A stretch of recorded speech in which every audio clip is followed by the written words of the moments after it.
ایک چیز میں آپ سے صداقت صاحب جاننا چاہتا ہوں، یہ تو بنیادی حق ہے انسان کا نا کہ زندہ رہے، اور اسٹیٹ اس کو سیکورٹی پرووائڈ، جان و مال کا تحفظ دے. تو یہ فوڈ سیکورٹی جو ہے اس کی، وہ جو کھا رہا ہے، ہم باہر جا کے کھاتے ہیں، گھروں میں لا کے دودھ لیتے ہیں، وہ بھی کچھ سیکیور کریے. کوئی پورے پاکستان میں ایسے قوانین لائیے، کوئی ایسا میکنزم لائیے کہ جو ہم کھا رہے ہیں وہ اس کے اندر ملاوٹ تو نہ ہو، زہر نہ ملا ہو اس میں. اصل میں انٹرنیشنلی ہم ایک چینج کی طرف جا رہے ہیں. یہ سارے کام گورنمنٹ کرتی تھی، اب پرائیویٹ سیکٹر کر رہے ہیں. جہاں جہاں پرائیویٹ سیکٹر ہوتا ہے، پروفیٹیرنگ ہوتی ہے، آپ ایکسپیکٹ کر سکتے ہیں کہ لوگ بے ایمانی کریں گے منافع کمانے کے لیے، اور بعض اوقات ان کی شاید کاسٹ کور بھی نہیں ہوتی تو منافع کماتے ہیں.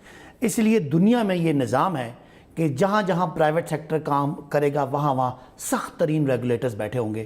اپنی شائلہ صاحبہ کہہ رہی تھیں کہ ہم روز گوشت نہیں چیک کر سکتے. وہ گوشت 3 سال کسی نے چیک نہیں کیا تھا.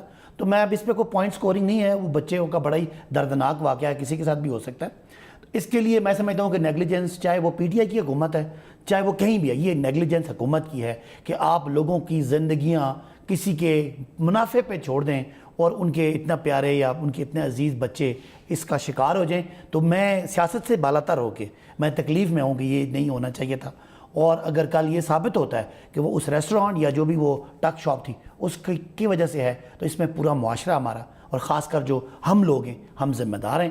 کیونکہ کسی بھی اسکول والے کو، کسی بھی کھانے پینے کی چیز والے کو، دوائی والے کو بغیر حکومت کی اجازت کے اور بغیر کسی ایس او پی کے ہمیں بیٹھنا ہی نہیں دینا چاہیے. یہ ہمارا سب سے بڑا المیہ ہے، اور اس المیہ کو ڈیل کرنے کے لیے ونس اگین حکومتوں کی ذمہ داری ہے کہ لوگوں کی جان و مال کا تحفظ کریں اور لوگوں کی زندگیاں کسی کے منافع پہ قربان نہ ہو جائیں. اور جو کچھ یہ خوراک میں ملاوٹ والے ہیں، اس کے اوپر تو بہت سخت قسم کی پنشمنٹ ہونی چاہیے، انفورسمنٹ. میں سمجھتا ہوں کہ ہمارے ہاں ماضی میں وہی کہوں گا کہ پرائرٹیز بڑی غلط تھی.